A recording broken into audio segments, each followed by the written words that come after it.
नमस्कार। आज बात करेंगे कि जन्म तिथि से आप कैसे पता लगा सकते हैं कि आपकी शादी किस वर्ष में होने वाली है। बहुत ही आसान तरीका है, कुछ नहीं करना है, बस अगर आपके पास 2 मिनट का समय हो तो आप 2 मिनट में ये पूरा वीडियो देख के आप खुद पता लगा सकते हैं कि आपकी शादी किस वर्ष में होने वाली है। बहुत ही आसान तरीका है। क्या करना है, आप अपना डेट ऑफ बर्थ लिख लीजिए। मैंने एग्जाम्पल के रूप में ये डेट ऑफ बर्थ ले लिया है 12/8/1998। मान लीजिए कि इसी का डेट ऑफ बर्थ है, इसका चेक करना है कि किस वर्ष में इनकी शादी होगी।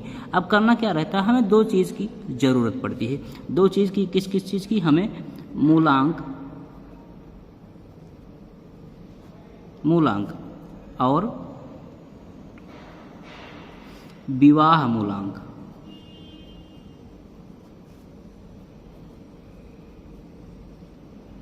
ये 2 चीज़ की हमें ज़रूरत पड़ती है। ये 2 चीज़ हमें निकालना रहता है। कैसे निकालते हैं? बहुत ही आसान तरीका, आप समझ लीजिए।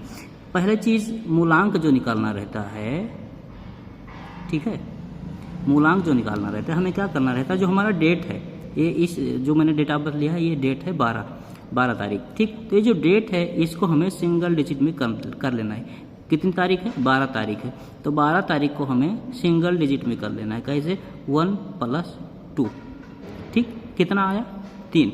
ये क्या हुआ? मूलांक। देखिए कितना आसान तरीके से मूलांक निकल आया, ठीक। हमारे जो 3 हुआ ये मूलांक हुआ, ठीक है, ये मूलांक निकल आया, ठीक। अब हमें दूसरा क्या करना रहता है, हमें मूलांक प्लस माह करना रहता है। मूलांक प्लस माह, ठीक। अब मूलांक क्या है? मूलांक ये है, अभी मैंने बताया, मैंने मूलांक निकाल लिया, ठीक। ये मूलांक निकला है। अब प्लस क्या करना है? माह। तो माह कौन सा है? 8वां महीना, तो इसको हम कर देंगे 8। अब कितना आएगा जोड़ने पर? 8 और 3 कितना आएगा? 11, ठीक। अब ये हमें देखना है कि हर जगह हमें सिंगल डिजिट में ही रखना है। तो इसको भी अगर हम सिंगल डिजिट में करें तो कितना होगा? 11 को सिंगल डिजिट में करेंगे 1 + 1, ठीक। ये निकल आया। अब 1 + 1 कितना होगा? 2। ये चीज़ मूलांक प्लस माह मैंने निकाल लिया। मूलांक ये निकल गया, मूलांक प्लस माह ये निकल गया। अब हमें मान लो कि चेक करना है कि 2025 में ये जो मैंने डेट ऑफ बर्थ लिया है वो शादी होगी या नहीं होगी।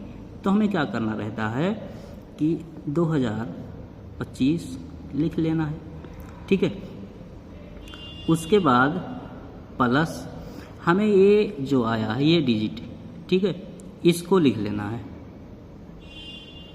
अब ये जोड़ देना है हमें, सबको सिंगल डिजिट में जोड़ देना है। 2 2 4 और ये 5 कितना हो गया? 9। और ये अगर जोड़ देंगे तो कितना हो जाएगा? 11, ठीक।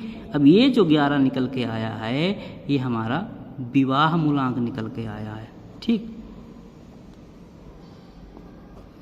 ये हमारा मूलांक है।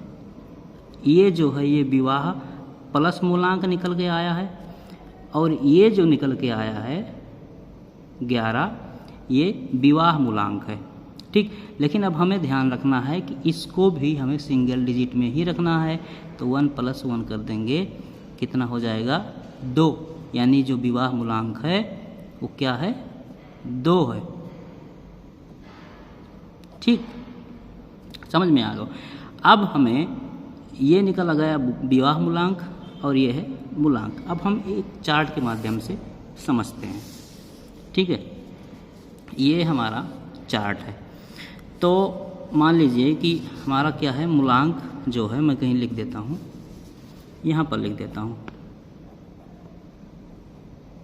मूलांक कितना आया था? ये 3। और विवाह मूलांक मूलांक ये 3 आया था, ठीक। और